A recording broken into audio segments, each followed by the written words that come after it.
Universally, I find that the payroll breakdown starts in recruiting and onboarding, which was something I never expected. It actually surprised my team. But I actually consider myself more a therapist on behalf of payroll for HR. And I am a recovering HR executive from a former life, so I guess I can say that we're in this capacity governing one of the largest expenses, if not the largest expense in the company, but we're not putting in that effort to harmonize it and bring it together. So what are some strategies there? I've seen great operations that actually have procurement reporting directly into payroll to manage that number of vendors.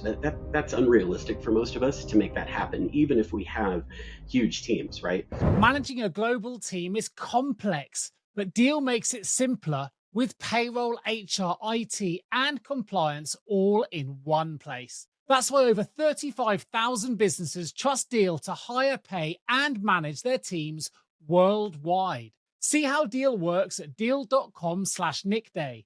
That's DEEL.com/NICKDAY. Deel, your forever people platform. Hello and welcome back to the Payroll Podcast. I'm your host. My name is Nick Day. I'm CEO at JGA Recruitment Group, and we are specialist global payroll recruiters. Now, if you are listening to this for the first time, welcome to the Payroll Podcast. Please do remember to click subscribe, like it, and review it if you can as well. But most importantly, whether you're a first-time listener or you've been listening ever since we launched in 2018, please do remember to share this with your colleagues and friends, because together as a community, we're going to help raise the profile of payroll. And today we're going to be doing exactly that as well, because we're going to be exploring payroll diversity, the influence of organizational change management. We've got a guest today who's going to talk about his views on chief payroll officers in the future. So that should get your attention if nothing else does. We're also going to talk about best practices for consultant and vendor selection, plus a whole lot of other things as well, probably starting with how to overcome jet lag. But I'll let my guest describe that in just a moment. We are, of course, joined today by Joe Ranzau, who is a global workforce transformation leader who has a wealth of experience in payroll management.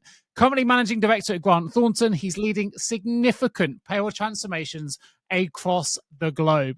His insights into the future of payroll, leadership structures, and technology are going to make this an episode you're not going to want to miss.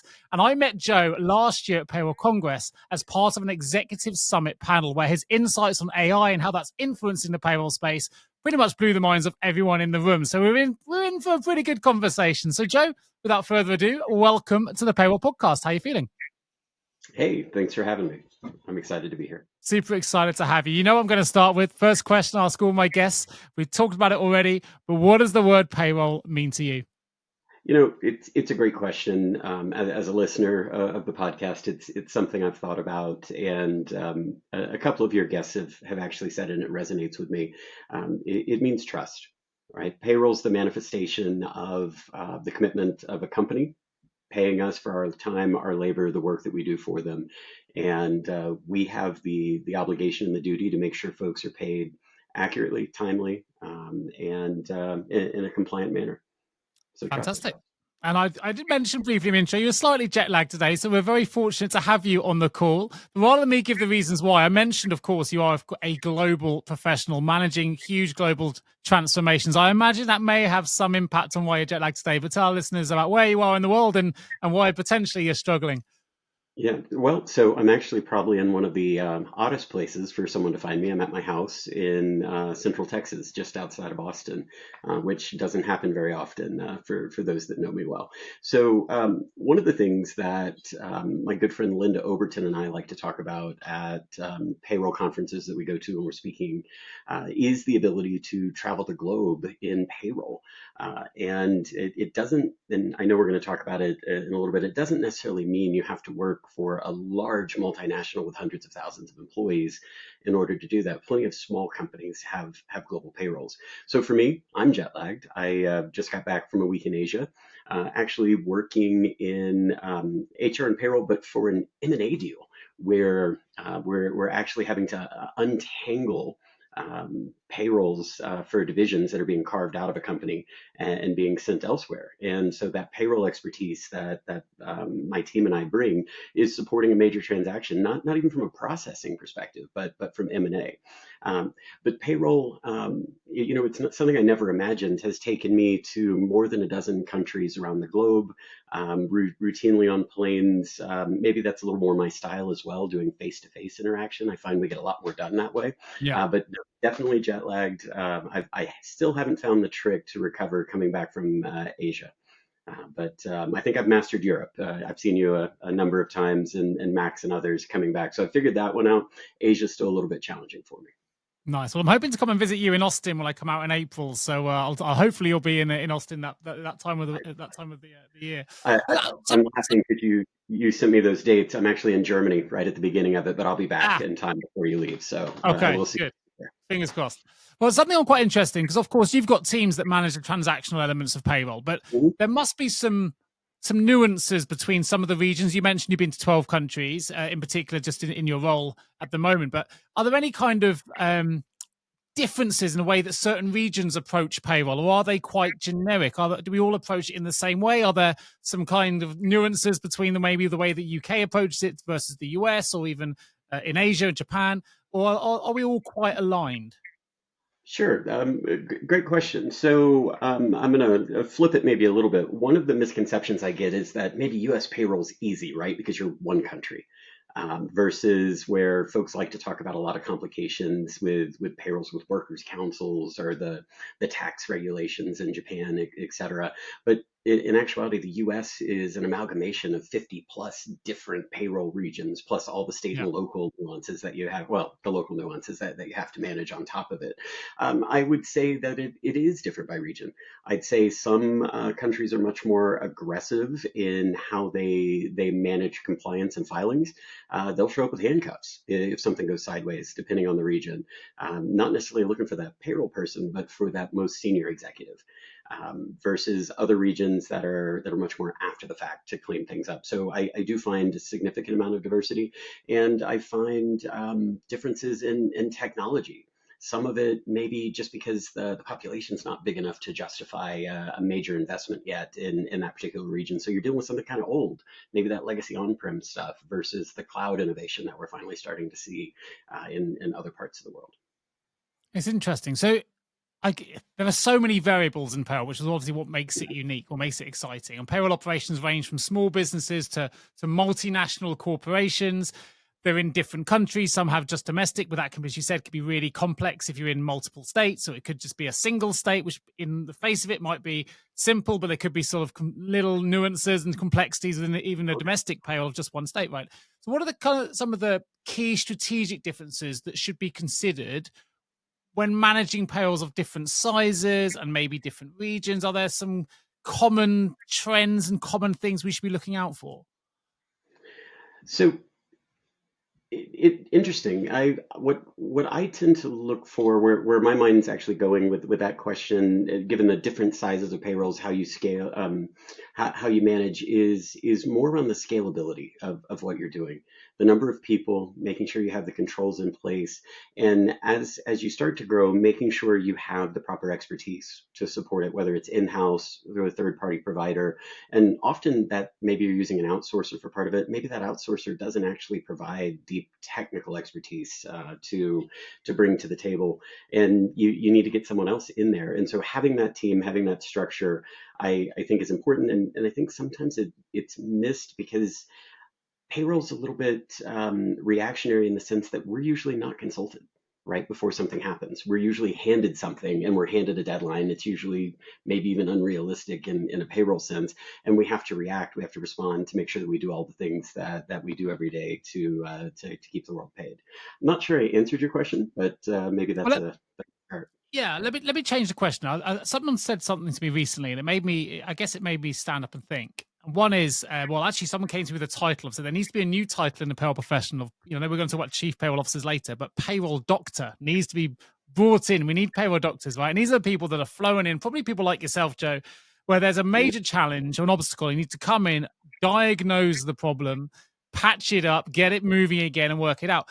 And it occurred to me that probably the people that need that come up with these kind of assignments would be the payroll departments or HR departments themselves. But actually, the individual I was talking to in this instance said, no, Nick, often it's the C-suite where something's gone wrong. Their pay actually has been incorrect. It may be a relatively minor error in the scheme of things. It could have a 99.9% accuracy rate. But if one senior stakeholder, a CEO or something like that, if their pay is incorrect, right, it loses trust. You started the conversation today with trust in almost the whole payroll operation, which suddenly means we need a doctor in to solve the crises. So what are some of the universal challenges then that payroll teams face that you often come to grips with?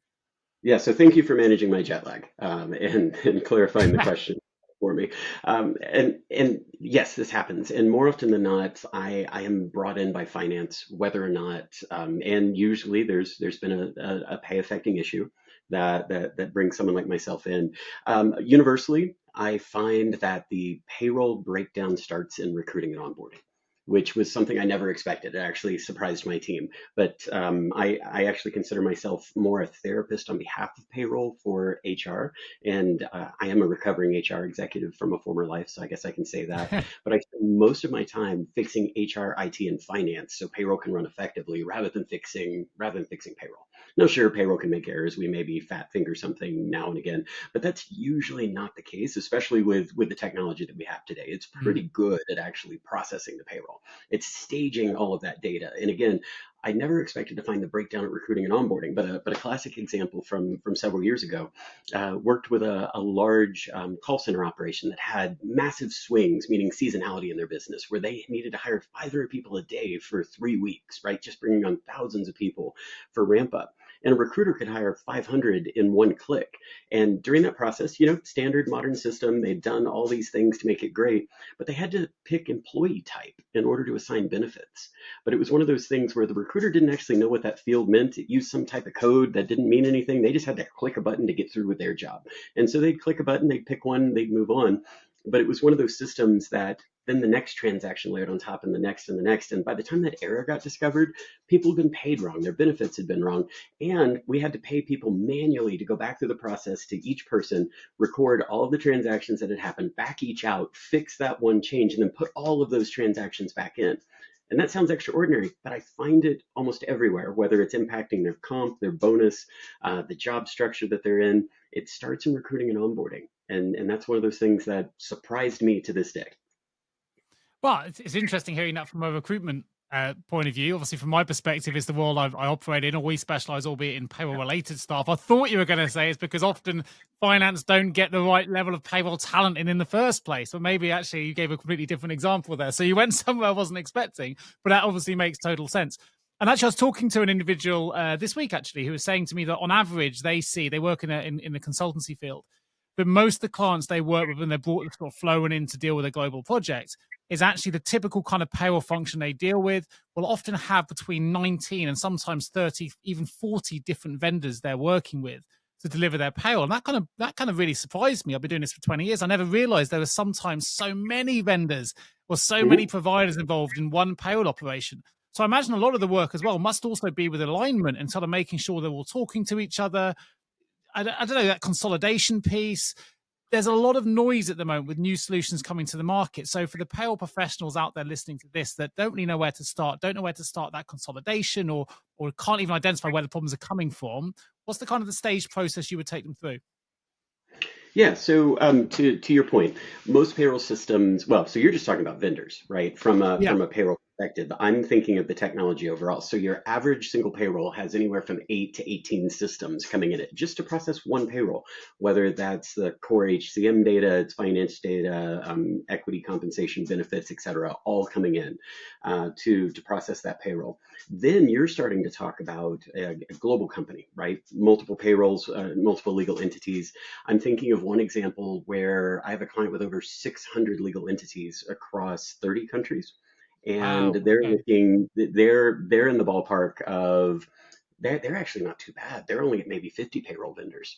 I can think of another one that their legal entity count is smaller, but they're actually at last count at like 142 payroll and time and attendance vendors. Wow. Now, Okay. some of that is M&A. Some of that's the nature of workforce management sort of being homeless, right? The business used it to track time, to invoice, whatever. But until recently, we really didn't at many companies see someone owning that workforce management function. And often payroll's now inheriting it, whether they want it or not, and then you have to put controls in place. But I've also never met an overfunded HR and payroll department, right? That they have all this money to consolidate. We're caught in that never ending must get right, must not fail cycle. And very rarely do we get to look up and figure out where we're going in the future. How do we simplify? How are we going to secure the investment? And why does that investment matter? And I think it's important to think about that we're in this capacity governing one of the largest expenses, if not the largest expense in the company, but we're not putting in that effort to harmonize it and bring it together. So what are some strategies there? I've seen great operations that actually have procurement reporting directly into payroll to manage that number of vendors. That's unrealistic for most of us to make that happen, even if we have huge teams, right? We Sure. rarely get lawyers and procurement advisors under the payroll department. So it starts with making those connections to your supply organization, right? Your procurement organization, if you're lucky enough to have one. If you're not, it's you setting aside time as that payroll leader to understand, to rationalize, to look at the spend and how you can drive economies of scale. Then you get to make the decision of, do you want to be beholden to one vendor globally? Right? Do you want to have all your eggs in one basket, or do you want to create some friendly competition? And what I'm seeing out there now is a trend more from one vendor per country, and not necessarily going down to one vendor globally, but to go down to one or two vendors regionally. So take that 50 down to 5 to 10 to make it more manageable. You still keep some what I'll call good tension in the system that they're competing for work, but you're also lowering the burden on yourself to not manage that many vendors. Because how do you have time? How do you have time to make sure they're doing it right, hold them accountable to their KPIs, make sure they're billing you correctly, et cetera, if you're not basically just co-sourcing a team because it's that large? So I think I went a little off track for you there, but No, it's interesting. It's almost like choosing, like dealing with like an investment portfolio. Don't put all your eggs in one basket. Kind of mitigate the risk a little bit and keeping them in competition, which I think is quite an interesting concept. Not something that, if I'm honest, I'd actually ever considered. You actually led nicely into a question that I'm going to ask just after this one, which leads us into the chief payroll officers, because you kind of given a little bit of a use case as to why that might be a relevant role for us in the future. Before I do get there, I'm interested to sort of explore the word resistance, because payroll transformation, I find, is often met with a lot of resistance. It's often the last bastion to department to be invested in. It's kind of held there with its flag on its own, and HR gets investment first, finance gets investment second, or the other way around. And payroll seems to often be forgotten. But recently, we've seen that shift, and a huge amount of money come into the payroll space. Finally, we're seeing some real innovation, some disruption as well, with new providers and different ways of solving global payroll problems. But how do we overcome that resistance? From a payroll manager listening to this, and I want to create a business case for transformation, I want to bring a business case to get someone like yourself, Joe, to come in and help improve my function. How do we overcome that? And what is that typical resistance that you see? Yeah, so a couple of things. One I'm fond of saying is that payroll transformation is rarely sexy, right? There's rarely visibly massive financial benefit. The people that need to sign off on this don't experience or feel your pain, right? We make it work time and time again, and so why change what's working? Or they remember the one time they did a payroll implementation, just how massively hard it was, Mm. and how long it took to stabilize afterwards, and so they're adverse to touching it. But I think a lot of it is awareness and or lack of awareness of what's actually going on. And so it goes into the broader conversation that I think we're having today of figuring out how to articulate to an executive audience what we do and what the value of that work is, other than, I got a paycheck, right? And that they think we're simply pushing buttons to process that through. Again, I'm going to go back to the fact that we're essentially governing and administering on their behalf the largest expense in the company for most companies.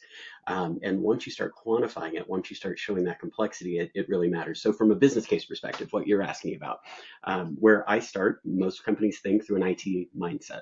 Even if they're very finance driven, they think through an IT mindset. So I start laying out that IT complexity. How many systems are we talking about? How many integrations are we talking about? How many human pivot points do we have where essentially you're moving from system A to system B and manually keying it? Because that's a control risk. That's a manipulation risk that those folks that you're trying to sell finally start understanding and hearing. And once they start seeing the complexity of what we do on a day-to-day basis, even though they may not understand it, you don't actually need them to understand it. You need them to see how overwhelming it is so that they support your efforts to simplify. And sure, you might save some money down the line, but one of the challenges I come up against often is that we're looking at license cost to license cost. So maybe you have a legacy on-prem system that's already depreciated. You're just paying maintenance. You bought that one-time license, and now you're moving to a SaaS product. All they're going to see is the fact that you're going from, I'm going to make up a number, $10 a year per employee to $30 a year per employee. I Yeah. know it's much higher than that. And how do you justify it? But what they don't see are all of the countless thousands of hours spent because that old system isn't doing things correctly. So you're investing a ton of human time.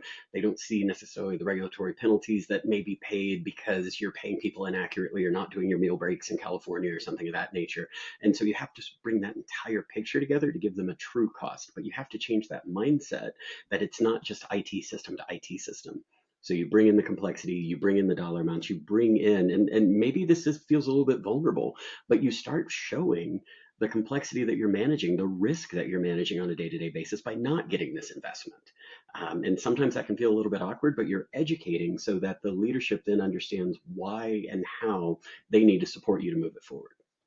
Yeah, it makes sense. I mean, a good optic for that would be talking about talent attraction and retention, right? We've seen payroll move into the space of employee experience, and you could quite easily create a business case, if you like, and say, look, I know it's paying people accurately and on time, but we're not giving enough flexibility in the way that we pay or the solution that we provide to actually encourage our employees to stay, or maybe the errors could be improved. And last month we lost some of our, if you look at Pareto's law, the 80-20 rule, if you're losing the talent that's delivering Mhm. 80% of your production due to bad payroll processes, that can be really, really expensive. So I think that it's just, as you say, reverse engineering the way we think about it.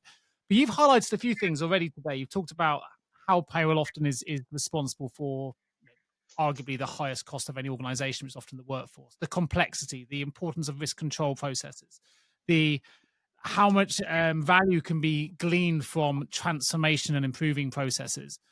And yet, and I may be wrong here. I don't want to put words in your mouth, but if I recall when we spoke in Congress, I think there was a lot of skepticism about moving payroll into the chief payroll officer level. But maybe I've made that up. So I don't know if because it seems to me like you've given a really good business case for that level of role because of that level of importance. I think we even talked about how many other responsibilities now are often falling into payroll, like procurement potentially, like workforces dynamics and other elements. So, what's your view on the chief payroll officer?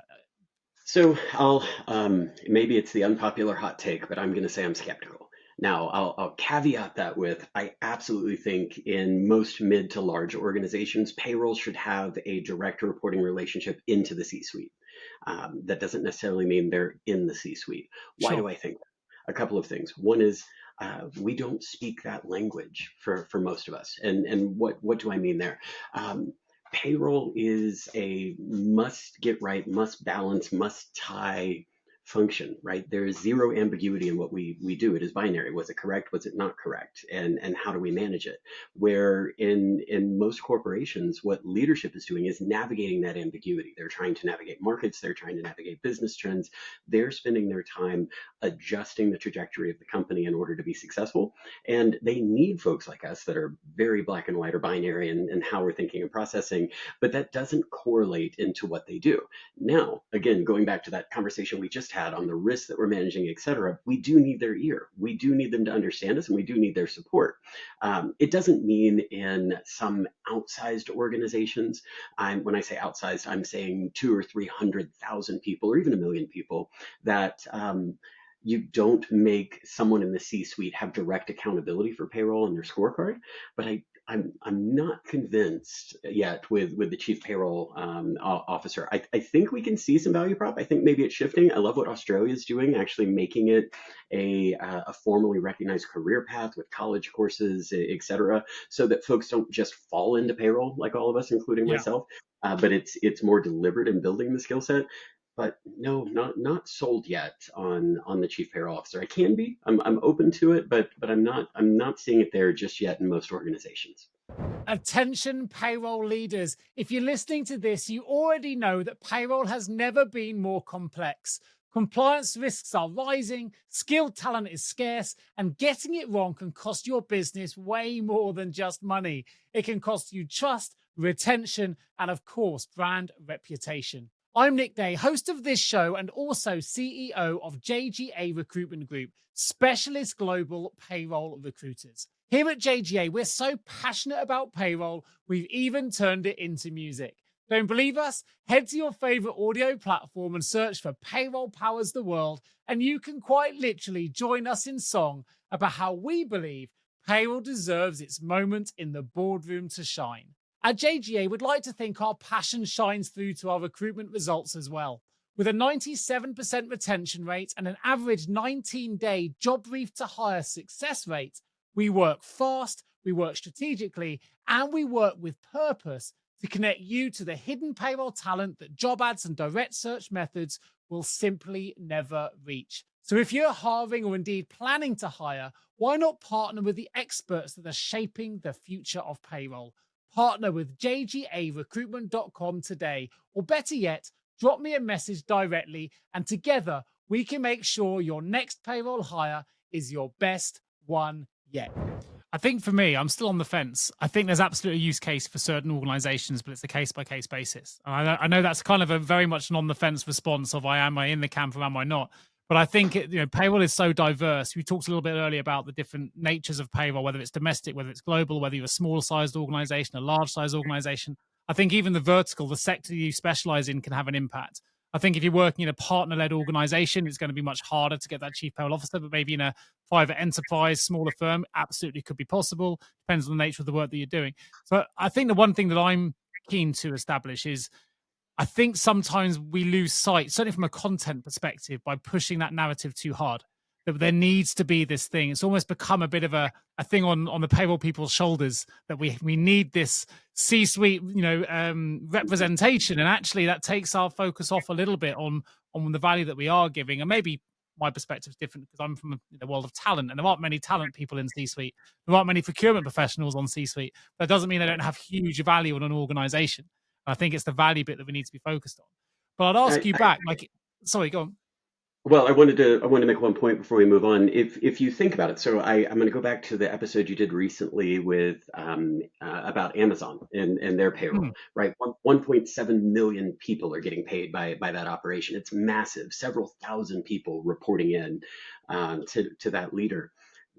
That is arguably the largest payroll, right, that's out there, and in most of our minds is a what I would consider a pinnacle type position that we would equate to a C-suite level role. But think about the organization that those C-suite officers are running at Amazon in order for Amazon to have a 1.7 million person payroll, right? So the scale of that is gargantuan, but the scale of Amazon is exponentially larger. So to justify that level of commitment doesn't quite add up. Again, going with that hot take doesn't mean that it's not massively important, shouldn't report into the C-suite. Does mean that even though it's the biggest organization I've ever heard of, it is eclipsed in comparison to what those C-suite officers are actually administering. Yeah, I'd agree. And that's a really good observation, a really good way of putting it down. So let me ask you a different question then. What do you think is the best thing payroll professionals can do, particularly if they're listening to this, to help elevate the profession, to help elevate leadership, to align with business goals? How do we, because at the moment there's still several stops even before that line of being reporting into C-suite. Often they're reporting into HR, they're reporting into finance. Maybe a lot of people still advocating for payroll to be its own standalone operation, or it doesn't have to report into either. And maybe there's a business case for that as well. What, in your view, would be the best way to elevate payroll going forward if it doesn't have that chief payroll officer opportunity? This is going to pain me to say it, and I'm hoping that this former boss is not listening to the podcast, because it's one of those things that I resented for a long period of time that they said, but it's not enough to be right. It's not enough to be smart. You have to figure out how to meet others where they're at, which comes into that conversation about change management that you and I were having earlier. It's how do we translate what we know into something that is meaningful and resonates with that audience. So I'm going to use an overtime example where I have a company that budgets 13% overtime. Most of their locations run about 10% overtime. However, there is egregious overtime spend for a portion of that population, leaking tens of millions of dollars, but they can't see it, right? Because it rolls up to the P&L level, right? It's all blended. Hey, we're under our 13%, everything's great. We see it in payroll. But whenever we go to the business, they feel like we're penalizing them, saying, oh, you're spending too much overtime. It's not my job as that payroll leader to say you have too much overtime.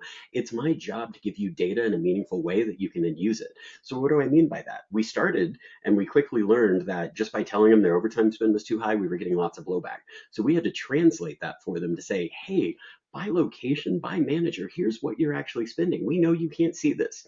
We're fine with it. We're not telling you it's wrong. We're simply telling you here's data that you can now use in an easy, meaningful, an easy to understand, meaningful way to go actually run your business. And that got us a seat at the table where they're saying, give us more. Hey, can you do this for other areas of the company? Hey, can you give me this view now? Help me understand and translate. Sit down with my analytics team and translate what you're doing so they can use it. And maybe we can actually do some predictive stuff, right? And it came from that mindset of we knew it's wrong. We know that there's no reason someone making $90,000 a year should be making $350,000 a year because they're Right. happy to be good with overtime, right? However, we always got shut down, or oh, that's just payroll, griping about something. I was going to use a different word, but I caught myself. And in reality, they love it now. And we've been able to bring that relationship, but it's through translating. You can tell I get worked up about this, a little bit excited. It's through translating what we know into a way that the business a accepts and B is receptive to, has really made those inroads. And I think it goes to that broader conversation about the C-suite, et cetera, of we know a lot. And yes, we're right, but how do we translate that for someone? How do we meet them where they're at in their day-to-day lives and their day-to-day business so that they can find it meaningful and useful to do something with it? Yeah, it's showing the value without, in a way that isn't just about paying out to staff and how much more payroll can deliver. I mean, your excitement, your energy comes through in spades, which is great. So what's the kind of project that would really, if you could choose your next project and you had a, crystal ball to go, you know what, this is the kind of stuff I love. Is it global? Is it vendor selection? Is it software? Is it strategic leadership elevation? Is it something else? Is it an amalgamation of all of them? What gets Joe really excited if you could pick your next transformation project? I get bored incredibly easy.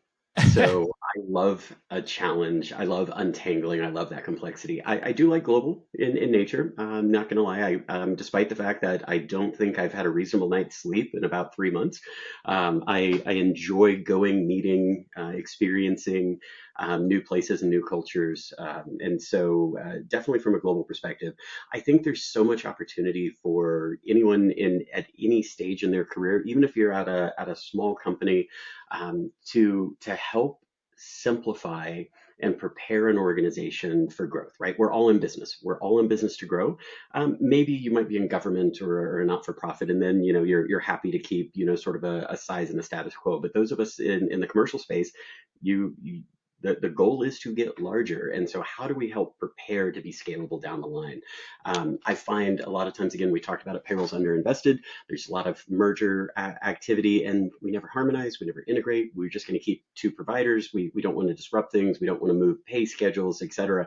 And putting that plan in place to simplify those vendors that we talked about, to harmonize pay schedules, that's what I love doing. So system implementations, they're a dime a dozen. They happen. What I find is we're doing people and process transformation that we then tech enable down the line, and I think that's an interesting mindset shift for many of us, that we come from more of that IT centric perspective where tech's going to fix it all. No, it's the people, it's the process, it's the operating model that we're living in that we then enable with technology. That makes the most sense in my mind. That'll be music to a lot of people's ears here because, and somehow we've navigated, and how long we've been on this call for now, about the best part of 40 minutes.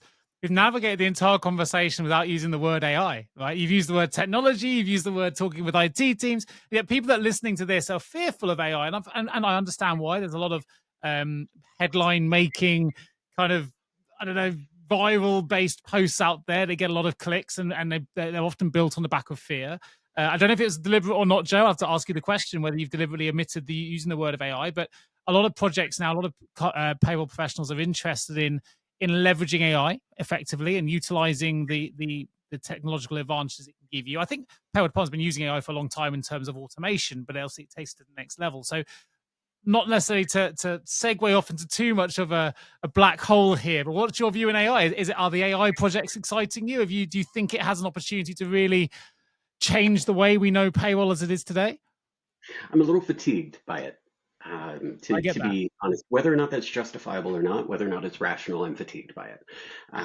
Is it going to, well, so I giggle, but a couple of years ago, there was these splashy headlines. It's the end of jobs, right? Yeah. We're no longer going to have jobs. So they didn't actually mean that. What they meant is it's going to be the end of very defined, structured roles where we're hiring someone to do these 10 things. Instead, we're going to hire someone with these 10 skills, and then they'll do a variety of tasks for us, but we're no longer going to be pigeonholing people into these boxes. Humans hate change, right? So clearly that hasn't happened yet, and we haven't made that shift. A couple of thoughts come to mind. The first is have y'all seen your data? Right, just look around, and the number of complaints I get about our HCM data coming across, the finance data, having to do the reconciliations, et cetera. AI requires it for most AI, right? It's going to require pretty clean system data, pretty clean interfaces, the elimination of all those manual processes in order to replace us. That's not happening anytime soon. Now, what I do think it's going to do, and I'm going to age myself for those folks that remember Microsoft's Clippy that would, tap on the keyboard or Yeah, I tap on the remember monitor Flippy. and then judge us for what we were doing wrong. I found it a little bit patronizing. But I do think we're going to end up co-working quite a bit more with AI, which is, hey, last month, Nick got paid this much, and that's outside this threshold. And some payroll systems do that now. Does that look right to you? Or hey, he's getting a double bonus. No one else got a double bonus. Maybe you should check on that.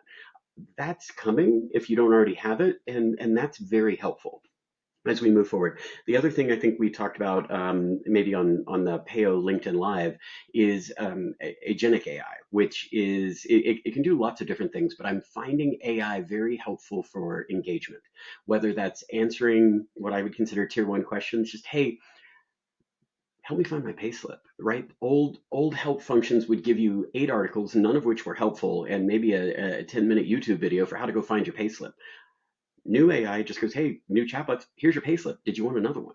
Right? Yeah. And insanely helpful, right? How many calls do we get for those? My own interaction. I needed copies of my tax documents for a couple of years because I'm doing something at the bank. I went into our system. I was able to get 2 of them, but then couldn't get further back that I needed to go. So I had to email the payroll department 3 different times to get those documents, right? Where if we had a better tool in place, and I'm going to call my own company out on that, I wouldn't have had to bother them. I could have gotten what I needed. My satisfaction would have been higher. Now, new AI is doing some interesting things, which I know in the payroll profession, we want to educate people on their paychecks. We want to educate people on money and those types of things. Some of the new AI is actually doing a better job than humans at explaining your pay stub, at explaining what a benefit might do to your compensation. It's actually in studies from a colleague at 98% accuracy, where humans are at 95% accuracy on average interpreting these things. So I think there's some cool things coming there to help us. But do I think it's going to replace us? No. Maybe down the line, that'd be great. Look forward to it. I'll probably be retired by then. I hope if that, yeah, as you say, if it does happen, I hope it's after I've also retired. I won't have much of a recruitment agency in Yeah. payroll if it's all done by AI. I'll tell you what, as an interesting use case, and maybe people listening to this, and I'll go back to the vendor question for you in just a moment. But certainly from my perspective as CEO of a recruitment business, I get a lot of contracts, have to look at on a regular basis for different suppliers, different tools we use, and so on and so forth. I found AI really helpful from the language learning models by pulling in a contract I've received, because often a contract's written into to usually to serve the company that's presented Hmm. it. So if you're going through a new vendor selection process and you finally find your vendor and they give you that final sales contract, I find it really useful to put it through. I've got quite a specific AI legal document agent I put it through, and it tells me all the things of where it may not be looking after me, although it's looking after the client. And I'll highlight questions to go back with and say, hey, look, this is a great contract. It's okay, but it doesn't protect you, the buyer, in these particular ways. And that gives you some negotiation points that sometimes in a big contract can be overlooked. I find in those kind of use cases where it does it almost instantly, it saves you a lot of legal fees as well. And it just allows you to have a little bit more control in that negotiation process. So that'll be a bit of advice for me if you're dealing with these sort of new software vendors or global vendors, whatever you're doing, and you get a contract in, you're about to sell, cross the I's and dot the T's. Just put it in and check you're fully covered. I, I don't want folks to get me wrong. I do think we need to be aware and understand how to use AI and understand how to manage it, because like it or not, it's here. Like it or not, our teams are using it. Yeah. We all have a cell phone. AI is on the cell phone. We all have smart speakers. I'm not going to say the name, listening to us all day long with AI embedded, and we need to understand how to use it, right? So you're using this legal agent. You had to learn how to set it up. You Oh, had to learn how sure. to write Yeah. a and you had to learn how to write a prompt in order to get the answer that you wanted. And then you have to have the awareness to know that sometimes it's not right and you have to check what it's saying and follow that trail, right? All of that requires a level of investment. I'll be candid. I avoided ChatGPT for the first year after it came out. It was just, too much going on. I don't need something else in my life that I have to learn and figure out. I use it daily now, right? It's accelerating and increasing my productivity, still not solving the most basic thing that I needed to solve, which is, hey, could you find these two people, find 30 minutes free on their calendar, right? We're still Yeah. having to do that, humans going back and forth, but it is helping me. And I think I used this example last time we talked, but it's going to be immensely helpful for you if you're not using it now, just to respond to an email or an employee query, right? Where I used to spend 30 minutes crafting an email, read it 5 different times, send it, read it after I sent it. I can now put in, 4 or 5 salient points, tell it that I want it to sound a little more informal or I need it to sound more business, and it writes it. I give it feedback on what it writes, it tweaks it for me. I pull it into my email, I change 3 or 4 words so it actually sounds like it came from me, and I hit send. Right. And so what took me 30 minutes before, plus a fair amount of brain power, takes me 5 minutes and it's out the door. Right. But it Yeah. took me a while. I had to sit down. I had to understand it. I had to learn how to write it to get what I wanted from it. And that was a little bit of investment. It wasn't hard. It didn't take all that much effort, but I just had to do something different. And I had a bit of a mental block for that. Maybe it was that overall fatigue from the jet lag that we were talking about earlier. Yeah, I imagine you probably get a lot of solutions and new, disruptive kind of technologies put your way as well to assess. And sometimes you probably get a little bit numb to it all, I suspect. Yeah. Does this one happen to have stayed the test of time? And I think almost anyone leading a payroll function does as well. You probably have vendors bothering you on a daily or weekly basis, right? So how do Yeah. you know which one? How do you know what they're talking about? Everyone has the latest and greatest AI and algorithms and technology to make your life easier. And who do you believe and how do you pick, et cetera? It has to be exhausting for everyone, I'm sure. Well, you've segued perfectly into my next question without knowing it, Joe, which is what criteria should people consider and prioritize when they're selecting their payroll consultants or vendors? Because there are lots out there, lots of bells and whistles, lots of different firms, lots of different consultants, all with different levels of expertise. So, what kind of the criteria process would you recommend those listening if they want to change, bring in a vendor or change a vendor or bring in a payroll consultant to Yeah. help them with that process? How So, they so a couple of things. Let's separate consultants from your payroll vendors first. So for payroll okay, vendors, the number one mistake I find people make is they build their use cases around making sure it can calculate overtime correctly. Okay, great. Any modern system is going to be legally compliant with overtime, right? Unless you can figure it wrong. And so you're wasting, in my opinion, you're wasting your time focusing on core functions. What I recommend folks do, and maybe I'm gonna, you don't need me, is what makes you unique? What's challenging about your payroll? And write your scenarios around that. Sure, it needs to be legally compliant. Sure, it needs to be employee friendly, easy to use, all of those things. It needs to interface with whatever, GL you have and finance system. But what's unique about you? And pick those 5 or 6 things and make that tech company prove that it'll work. Right now, obviously, if you're a 100-person payroll, they're not going to do that. You're going to have to fit into their model. You're going to have to change your processes. I'm sorry, you're a 100-person payroll, right? But yeah, if you're a 2,000-person payroll, 30,000-person payroll, build those unique cases. Be open to change. You might not be doing it right, but what is unique about you? And write that scenario. Give them some data. Cleanse it, right? Nothing proprietary. Sign an NDA, whatever. Give them some data. Give them a unique use case, and see if it works, right? Versus spending so much time on something that it's going to do anyway. Okay, really so good advice. obviously, I have opinions. If you can't tell, now when it comes to Yeah, a payroll consultant, right? So there's a couple of trains of thought, and people have different preferences. But find someone you like working with, right? Make sure they're good. Make sure they know what they're talking about. But you're going to spend a lot of time, and you're going to arguably, depending on what you're doing, probably go through one of the most difficult times of your career, right? If you're blowing up an entire payroll doing a full implementation, that's not easy. It's fun. I do it for a living. Most people aren't crazy, and so find someone you enjoy working with. Find someone that you can trust, that you can have candid conversations with. I recommend not finding a yes person, right? I recommend finding someone that's going to challenge you and say, yeah, you're right. This is how you do it today. This is what you want. But if you made this change, system would work. You'd get what you needed, right? So being able to have those candid conversations, I think matters a lot. But once you get past expertise, once you get past dollars and cents, it's making sure that you have a team that you trust and you like. it's great advice. It reminds me. I work, as you know, as an executive coach as well. And one of the things I'll say to my clients is, I'm not here to be your friend. Right, your friends will tell you you're amazing. Your friends will tell you all the things you want to hear because they're your friends. Right, I'm here to challenge you, and sometimes I may ask you questions that you find challenging, and I might make observations of things you don't want to hear. But that's often how we get to the truth of where there's a problem, or how we actually get to a point of making real change that has value and has an impact further on down the line. Because often that self-reflective work is the hardest work to do. And if you're a payroll manager in charge of a payroll operation, sometimes you need that guidance. You need that external expertise, that different viewpoint as well from a different organization that's seen things work in a totally different way. I'm assuming there must be some common pitfalls as well beyond the overtime element you talked about a moment ago. Any other common pitfalls you've come across? Well, and by the way, I love my sales colleagues, but believing everything they say, not getting it in writing, would be a major function there. I believe there's a reason that there's a major tech company implementing German payroll as part of their HCM because someone in sales promised that it covered Germany for a large enough client, even though it didn't, right? So those things do happen.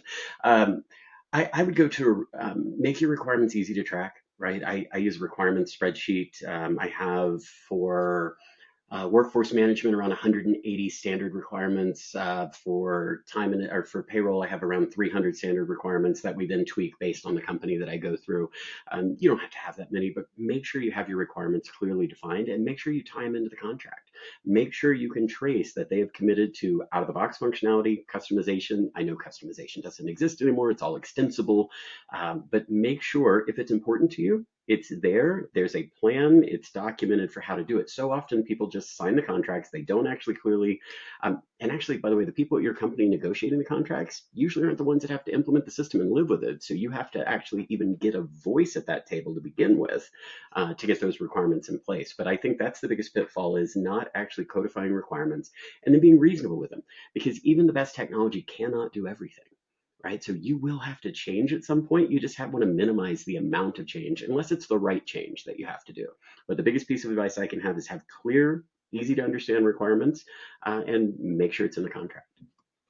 Fantastic. Look, I'll have to say, I'm sure our listeners are getting this. Your energy for the subject, for the profession is incredible. You speak and your mind works so quickly when it comes to these challenges as well. It's honestly it's quite a phenomenal thing to be part of in this interview. I think it's making me smile, making me realize things every time you give an answer, which is great. So where does that energy come from for payroll? Last question. You talk about where you are now. At some point, you're going to have to keep yourself motivated now, maybe the next 5, 10 years, whatever your plan is. But what is it that keeps the fire burning for you in the world of payroll? I've never met something I didn't want to change, and I didn't want to change for the better, right? And I spent so much of my career, again, recovering HR exec, but I spent so much of my career translating IT and finance for HR that it didn't occur to me at the time, but payroll is that natural intersection of everything in the company. Whether we spend a ton of time talking about procurement, but it's the HR function, it's IT function, it's the finance function. They all flow through payroll in order to work. And so that's why I'm passionate about it. And I'm passionate about speaking on behalf of my payroll teams. And I say mine, not selfishly, but that I feel a lot of pride and ownership in the work that they do and translate their efforts. And again, earlier in the conversation, I'm a therapist for HR, a therapist for IT and finance to make payroll run better. And that's what drives me. It's the constant variety, the constant challenge. No one, I have, while there are similar trends in every project, they're not the same. Every project is unique. Every company is unique. I blame IBM and ADP back in the 50s for creating that bespoke payroll, but it's Yeah. never the same. And it's always an adventure in my mind. Well, I think you raised a good point. Correct me if I'm wrong. Your knowledge be greater than mine, but didn't I? Was it IBM or Microsoft? One of them completely gave up on creating a. I think they tried several times to create a payroll engine. Never ended up doing it because it was just too complex. It was too hard. I don't know which one it was. It was Microsoft or IBM or both, but I'm sure one of them gave up in the end. Am I right with It, that?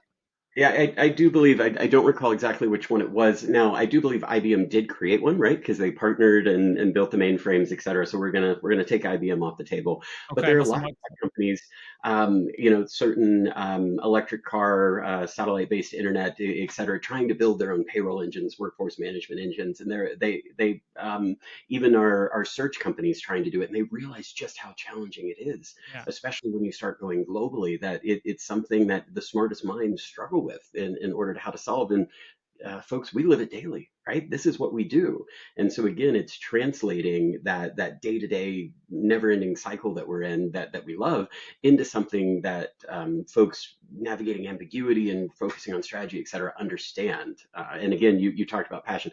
I love solving the problems, but I love creating that awareness with the executives as well on what these folks are actually doing for them on a day-to-day basis and how Herculean an effort it is. Well, Joe, from my perspective, I think you're doing a phenomenal job. So thank you so much for sharing your views. We're going to open the payroll vault, which is going to be quite interesting here. We're going to some short, sharp answers to 4 short questions.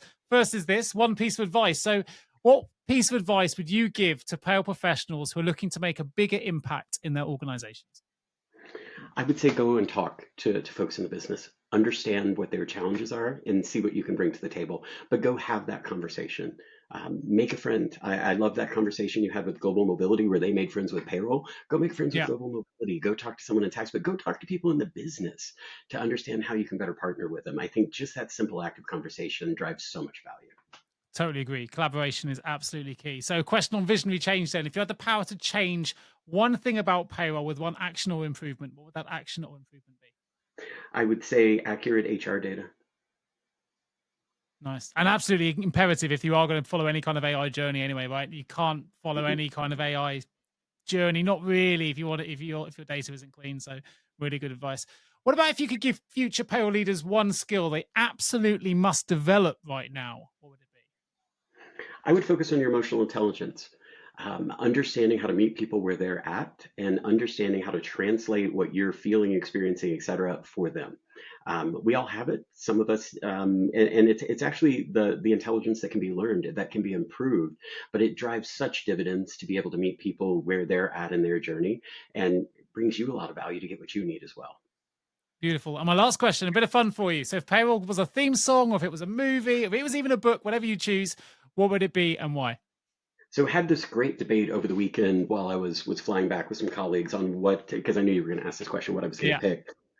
They don't like my answer, but I'm going to go with it. I go to the first Jurassic Park movie, Jeff Goldblum talking about chaos theory. There's a couple of things: the consequence of a decision, and folks not understanding that one change. Again, go all the way back to my recruiting example, breaks everything down the line. And in general, I feel like payroll folks are just, they ride chaos for a living, right? We manage this insane mess to get a product out. So it resonates with me. But I love that dialogue. I don't know if it actually, follows through or not. But in my mind, I go with his rant on chaos in I love Jurassic that. Park. You know what I love most is that you put some real thought into it and come up with a really good response, which probably talks a lot about the person you are as well, right? You take things, you think about them, you let it just percolate, and then you come up with a great response. So no, I love that. It's been a real pleasure having you on today's show, Joe. I'm really glad we met, obviously, in Bath recently when you were on your travels into the UK. Had a really great conversation there. I'm really glad we've had an opportunity to continue it for our listeners as well. And I hope we'll have you back on the show again in the future. So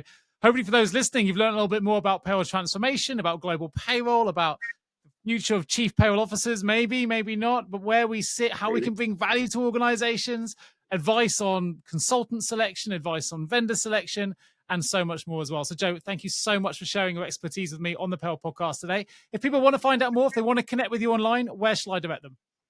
Visit my LinkedIn. I connect quite widely. I'm always happy to chat, and it's the quickest way to reach me.